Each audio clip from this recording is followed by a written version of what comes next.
Donc c'est In C de Terry Riley. In C, In C by Terry Riley. Spoken In C is written in 1964 by Terry Riley. Par Terry Riley, donc il fait partie d'un peu de cette mouvance. In the key of C? Oh, C major? In C is playful. Welcome to Tell Me About In C, the podcast about Terry Riley's minimalist musical masterpiece, In C. I'm your host, Wesley Cheney. In this episode, I'll be talking to the author of the book on In C, Robert Carl, about how In C has grown and changed and his favorite versions of In C. Welcome to Tell Me About In C. Today I've got noted Terry Riley author Robert Carl with me. Robert, tell us a little bit about yourself. Well, I'm a composer. I do write a lot about music. I'm also a music critic. And I taught for many, many years composition at an institution called the Hart School of Music in Hartford, Connecticut. I am recently retired. And I have written a book about NC, which is called Terry Riley's NC. And it's published by Oxford University Press. And to my delight, it's still in print. I even got my royalties about 3 or 4 days ago for the year. Oh, good for you! Well, congratulations. I hope that paid well. I was very happy to pay the price when I got my copy of it. Well, I'm glad you probably doubled whatever I got. Yeah. Yeah, no, it's a great book. So what was your first introduction to NC? Well, you know, I actually, and I'm certainly going to date myself, I won't hide it, I'm 70 years old. When I was in college, I had an introduction to 20th century music course, which actually, I think, played it then. And that was how we were sort of introduced to minimalism, which was still rather controversial. This would be about 1970, so it's just a couple of years since the disc was released. And it was for me, it was revelatory, but I will say at the beginning, I was a little confused by it. You know, I wasn't in any way a serial composer, but I was definitely in a kind of progressive modernist tradition. And so, and I just say, like, for me, Charles Ives is certainly one of the most important ancestors I identify with. And so I wasn't by any means a dyed-in-the-wool Schoenbergian or anything like that. But in C, because it was so simple and repetitive and modal, all was definitely sort of a shock. So it took me a while for it to settle in. And I will say that it really only started, I feel like I only started to really have it truly on my radar until I was teaching, and it kept coming up with my students. People would mention, oh yeah, NC, Terry Riley. I was thinking, well, you know, here's something I know about that I really don't know. And so it became more and more interesting to me why this piece had survived the way it had. And indeed, it is, you know, it is a masterpiece. But it's a stealth masterpiece, you know. You don't expect it. It doesn't scream at you at all about how important it is. Many pieces will communicate their importance in the way they sound. And In C is playful. It's playful. It's joyful. It's simple in some ways. And it's a piece, by the way, that amateurs can get together and make a wonderful experience of, and then you can get the best professionals, and they will give like a dynamite performance that brings the house down. And that adaptability of it was something that really intrigued me. And more, because I write about music too, I wanted to write about it. And so I ultimately made a pitch to Oxford University Press, of all places, because they had a sort of masterpiece series of books, and they bit. I was amazed. Oh wow! And so that was that's the backstory there. And that was 2003. Something like that. Yes. Okay. About 20 years ago. Yeah. And NC, and it's just keeps going, and I think it's one of those pieces that will just keep going. It's got the staying power. Yeah. Well, have you performed NC yourself? I have. Not frequently. I think the performance I always remember is that the institution, Hart School of Music, where I taught, I organized a performance with our contemporary ensemble. We got like, I don't know, it's probably about 15 people. Mm-hmm. And it was, it had, I think, a really good energy about it. I played piano. There was somebody else who did the pulse who was sitting on the keyboard, at the end of the keyboard. And I was playing, from the score on the piano as well. And I just remember it having a real sort of driving quality throughout. And the one testimony I have is that there's a composer who's no longer with us, alas, named Ingram Marshall, who was, one of the sort of great second-generation minimalists who at that point was living in Connecticut. And he was at the concert, and he came and he said, "This is, one of the best performances I've ever heard," which was great compliment. But anyway, but it was, the kids were really getting into it, and everybody was, jumping in and out. That's what I remember about it. Wow! And so, was that your first performance of INC? I think it was, and I feel like I must have performed it another time or two, but I can't remember right off what it would have been. That's the one that sort of engraved itself in my memory. Right. What's your favorite performance of INC to listen to or watch? Wow. Well, in terms of at the end of my book, I have a list of recordings, but of course it's 2 decades old now. It's completely dated, but looking through those, I think the one in particular that I still think the most about is the Bang On a Can All Stars. And it's from, I think, 1998. But they really have an enormous energy, again, that is communicated all the way through. And I think one of the things that maybe they were one of the first people to do this, was that they kept the pulse, but they passed it around. Oh. They figured out that there would always be somebody doing the pulse, but they worked out, I think, a series of cues so that they could, know whoever was going to have it and who would pass it on, like passing a baton.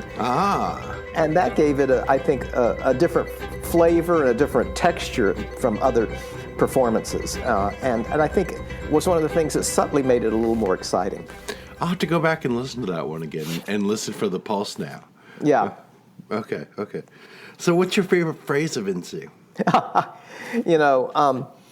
I would say 2. One of them is the infamous Module 35, which is, yes, the longest one, but it's sort of like almost the thing we've been waiting for something that is longer and more extended and sort of makes a statement.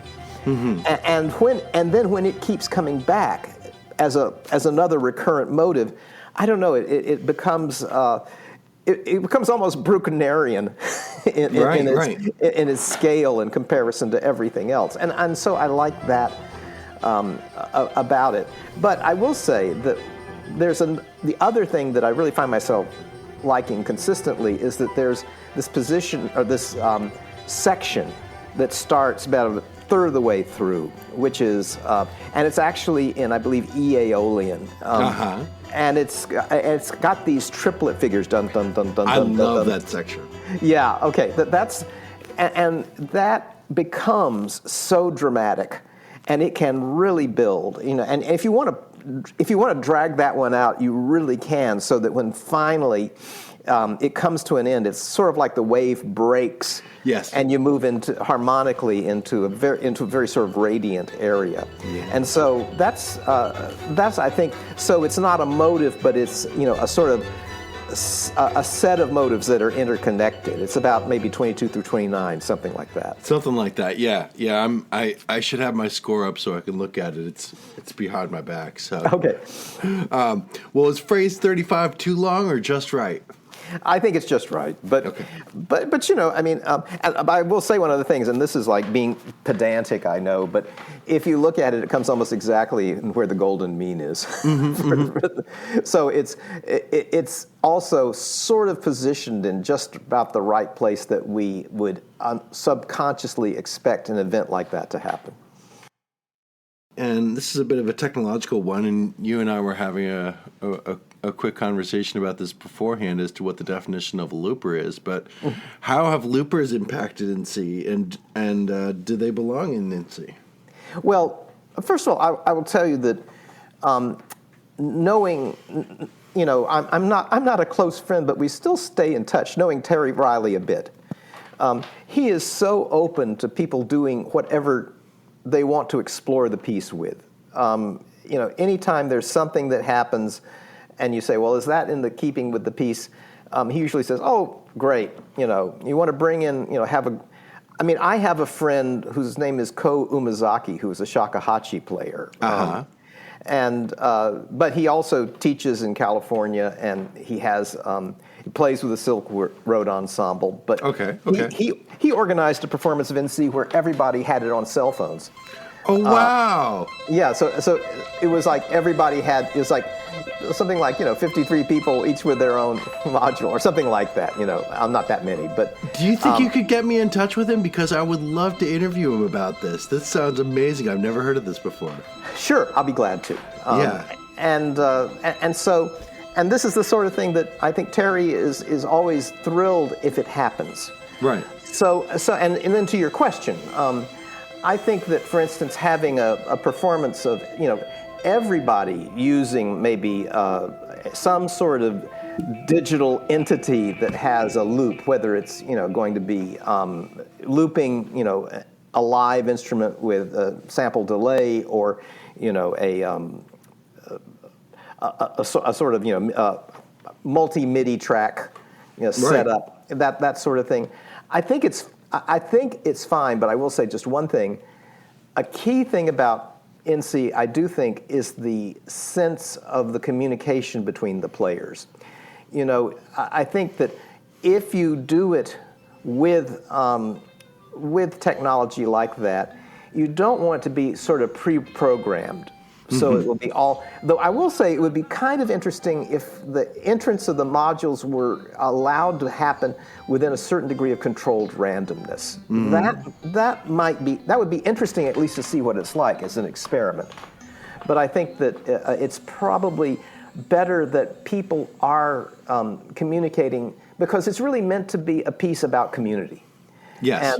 And the more that you have people who are sort of listening, it's about listening to each other. And when the right moment comes for you to change and you feel it and you kind of know to pass it on, that you're doing that, and you want to see a response and you want to hear it coming from other people, and then you respond to that back and forth. That positive feedback loop, I think, is really important. So it would just be a matter of, if you have people, if everybody is controlling some sort of technological entity, I think they still should have the possibility of that control being intuitive and communicated to other people. Well, I was just talking with Matt Starling, whom you might remember from the Salt Lake New Music Ensemble. Oh, yes. Yeah, and so he was saying that in his classroom, he introduced them to INSEE, and they had 12 students with 12 laptops, each set up with Ableton Live, and they were able to sync the laptops together so that they were all playing off the same tempo. Yeah. That makes perfect sense. And I think that don't think for a moment that I think that there's anything puristic about what type of instrument you have to use. How much improvisation should there be in NC? Well, that's an interesting question. And once again, I think Terry would probably be open to it, but one of the things about the piece that's remarkable is that it is a truly open form piece.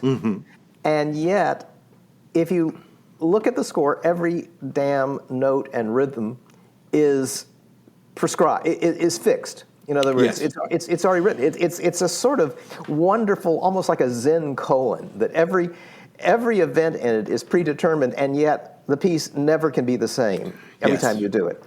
And so, in one sense, bringing in at least too much improvisation into it starts to weaken that aspect of it. And I think I think the challenge, if you improvise, is to decide what the limits are. Because one of the things that I think Terry did when he wrote the piece was that he really had this insight about writing something free, but that had actually very rigorous structure and limits on it. And that's one of the things that I think honestly has made it enduring. And so I don't think you want to loosen it up too much. I mean, I'm not going to say, once again, I'm not going to, tisk and, wave my finger and say can't do that.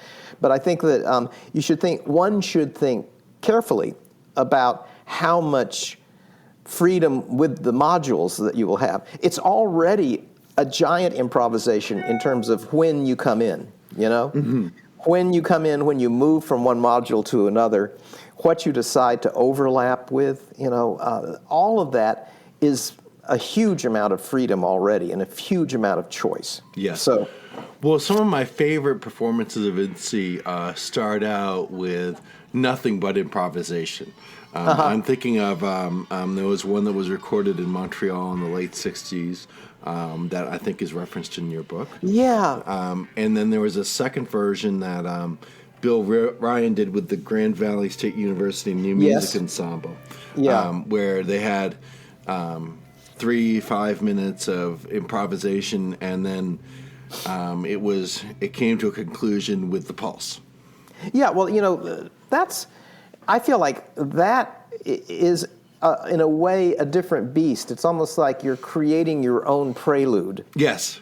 To it, and it's kind of like almost like a teaser, because if you were to say with people, do an improvisation with what are the most meaningful modules for you, and then from that the piece emerges. I see that as very legitimate. I think that's a very good example of having thought hard about what role improvisation would have, and then giving it something that fits with the concept and the spirit of the piece. Yeah.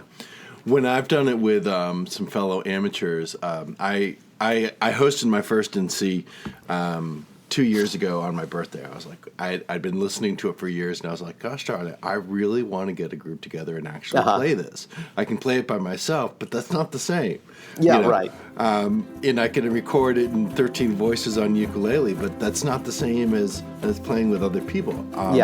And so I organized it at a microbrewery, and we ended up, we did it, we've done it 6 or 7 times, and we've consistently had people come in who couldn't read music but were just improvising. And it works out great. I mean, it's like one person in each session who just goes off on their own, whether it's on mandolin or electric guitar, and sometimes it gets a little noisy, but people come up after the show and they're like, "We loved what that dude was doing on the guitar. That was amazing." And we're like, "He doesn't read music." Yeah, and if you have the piece as a kind of background bed to stimulate that sort of thing, that seems good to me. Yeah, it seems to work. It seems to work. Well, what impact has INC had on contemporary music? Well, I think it's been huge. I mean, in one sense, it's the rite of spring of minimalism. And so it's a piece that just opened up the floodgates. And I think it's pretty. This is not taking away from the contributions of the other 3 of the Fab 4 of American minimalism, which are Lamont Young, Steve Reich, and Phil Glass. Yeah. Each one of them has their own take and their own unique voice, and they're sort of present at the creation. But I do think that for a single piece that kind of set the stage, just in terms of time and place, I think NC probably takes on that historical function. And then, it's one of those pieces, one of the great things I think about revolutionary art is that it gives permission.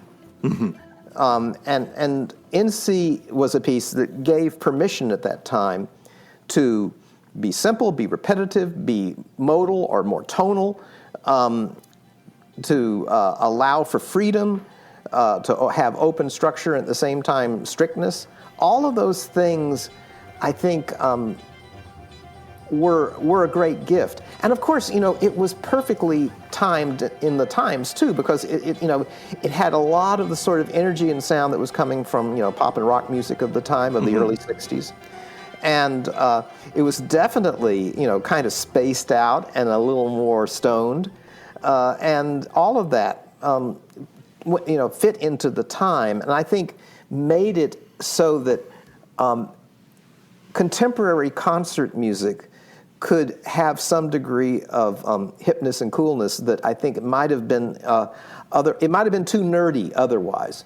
Mm-hmm. And NC gave that permission also to younger musicians to explore and to not feel like they were being too straight or too uptight. Yeah, and I'm using all the '60s terminology right now. It's fine. It's fine. You were there for it. You earned it. Yeah. What impact has NC had on you personally? Well, I definitely think that it gave me.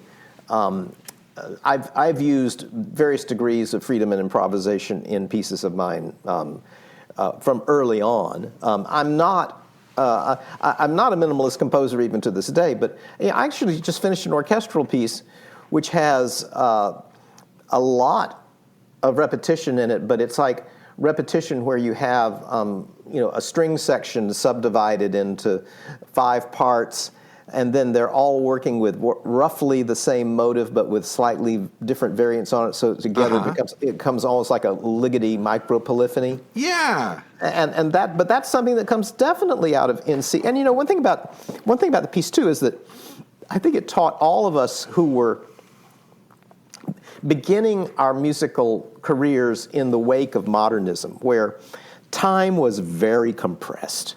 Things happened very fast, and you had to listen very closely and be sure you didn't miss anything. Mm-hmm. And the thing about NC was that things would take their time to happen, and it was okay. You could relax. And it also reminded. I think it reminded me that as a listener and as an audience member, if you're not trained like composers were being trained then, it takes a little while for things to sink in. There's nothing wrong with having something repeated. It's nothing wrong with taking your time to make a statement. And that pacing, that sense of pacing was more open pacing. That was advanced by the piece. And for me, that was a real lesson learned. What do you think the ideal size for an ensemble playing NC is? That's a good question. I sort of, I think that it can work. It can work with anything, but I think probably what I would call a small chamber orchestra. Mm-hmm. Somewhere around, my guess is around about 15 players. Okay. And that's pure instinct. I think that's small enough that you can still have that kind of collective chamber music communication between players. Mm-hmm. The thing that's worrisome, if you get too many people, it's going to be hard to do it without some sort of conductor or director, I think. Yeah. And that's a little bit contradictory to the spirit of the piece. So I would say that having it so that everybody can sort of really still see, hear, and communicate with one another would be best. And so that's why I say around about 15 or so is but it's not an absolute limit, obviously. No, I've seen it done great with just a trio. Mm-hmm. There's the Young Gods, which is a Swiss punk band. They did it recently. Oh my gosh, their performance is amazing. It's 2 guys with synthesizers and a drummer. It's a beautiful video. If you haven't seen it on YouTube, it's worth turning on because it's such a different take on NC, and the way they produce it is just amazing. Yes, and what is the name of the group again? The Young Gods. Okay, Young Gods. Got and it. They're all in their 60s, so they were young at one point. Yeah. All right, pulse or no pulse?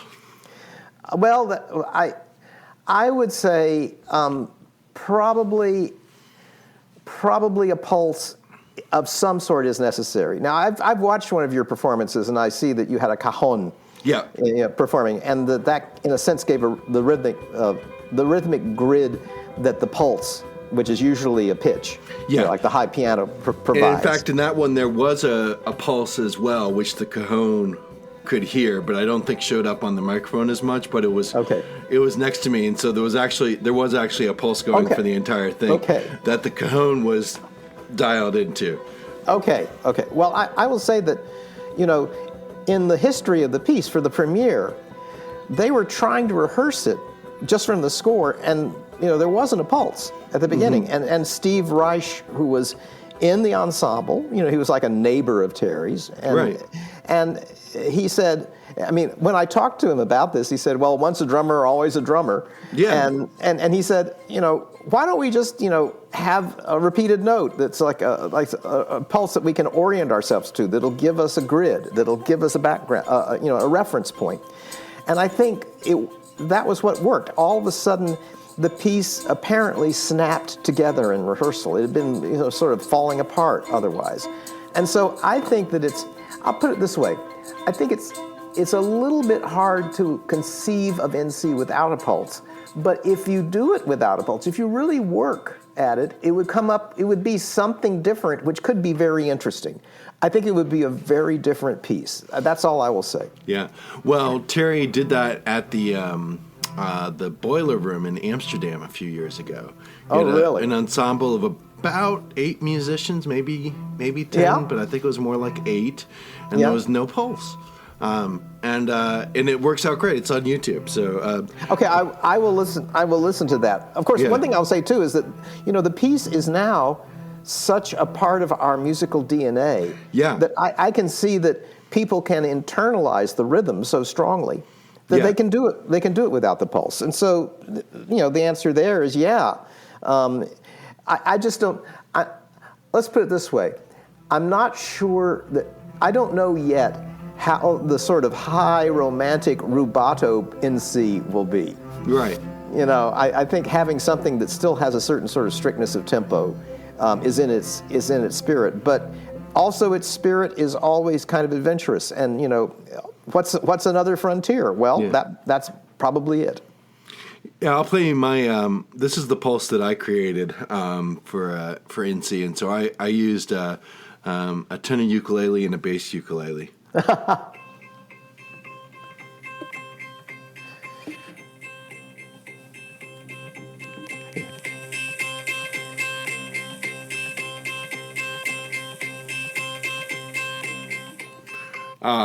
So that's what I've got going on. And I just, I decided that I wasn't going to ask anybody to do something that I wouldn't do. And I did not feel willing to sit for an hour and pluck out 8th note ICs. So I went ahead and recorded a loop. Sure. Yeah, and listening to it with the 2 instruments, they already start to create different sort of timbral combinations. Yeah. So it has a kind of evolving sound to it already, even with something as restricted as that, as simple as that. Yeah, and it's just an 8-beat loop. So I just kept it to 8, so that, and then I used the octave strings. I've got a bass ukulele that's tuned DG, so that I can just I can easily play octaves on it. So I will on every 8th beat I will play the lowest C, and then on the whole beats I'm plucking the high C, which is actually middle C, and then getting the high C 8th notes off of the tenor uke. What's your favorite instrument to perform in C with? Well, for me, because it's really my instrument. It's been piano, and that's interesting because if you play just from the score, you're restricting yourself in relation to what the piano can do. But I think if you decide, for instance, to use octaves, then you have you can, in a sense, have a very interesting orchestration that you do in your part. The other instrument that I play is the shakuhachi. What's that? You mentioned it twice now. It's the Japanese bamboo flute. Okay. And it has a long and noble tradition, especially as a kind of meditative instrument. But I will say that I am dubious that I could. It would take a lot of work for me able to do it because it's meant to have much sort of long, sustained tones and the really rhythmic quality of NC. I don't think it would be very well adapted to it. Though someone like Ko Umezaki would be able to do it great because he's a virtuoso. He can do any effing thing. What's your favorite band influenced by NC? Well, I'm totally, in a sense, out of the loop on that, especially for more recent. But I have to say, I'm gonna mark myself. But it's the Who.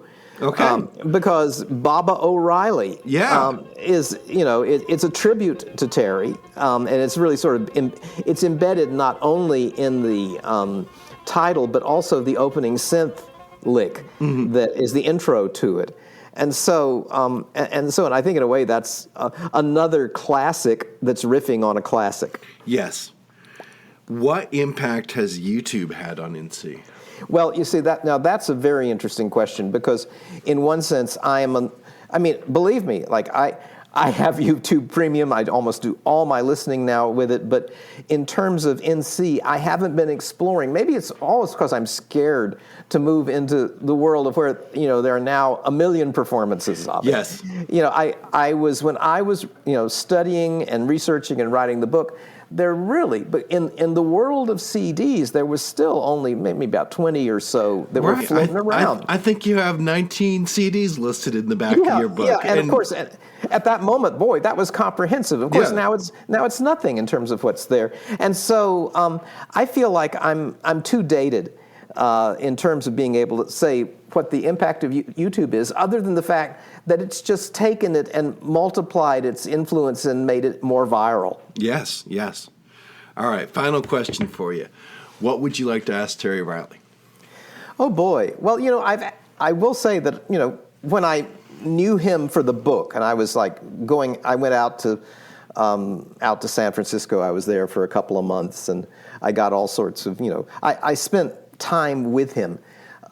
If I were to ask him anything now, it might be, is there anything he would do differently in the piece than what he did when he wrote it? And I think he'd probably say that that whatever would happen would be cool. Right. He's like Mr. Natural, and so I don't think I'll put it this way. I don't have any regrets. Everything that I talked to him about, I don't feel like, oh damn, I should have asked him that. I really sort of feel like, I got what I needed, and of course, there could always be more. But I think that he always has the last word, and the piece will always have the last word. Yeah.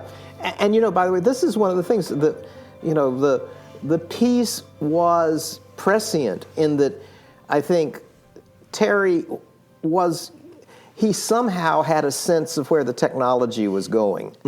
And of course, he has music for the Gift, which is his electronic piece that precedes it, which indeed he calls the pre-NC basically. And so I think he realized that technology was going to move in this direction, and it was going to have this impact and make the piece more and more possible. Yeah. So in that sense, he was, as always, ahead of the curve. Yeah.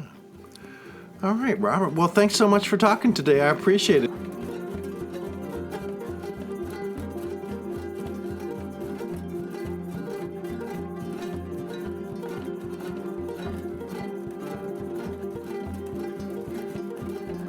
So thanks for listening to Tell Me About NC. Please rate, review, and subscribe wherever you listen to podcasts. And share this episode with a friend who loves music. In the next episode, I'll be interviewing a musician who's played NC for several commercial releases and now teaches NC. Until next time, keep playing great music and keep listening to NC.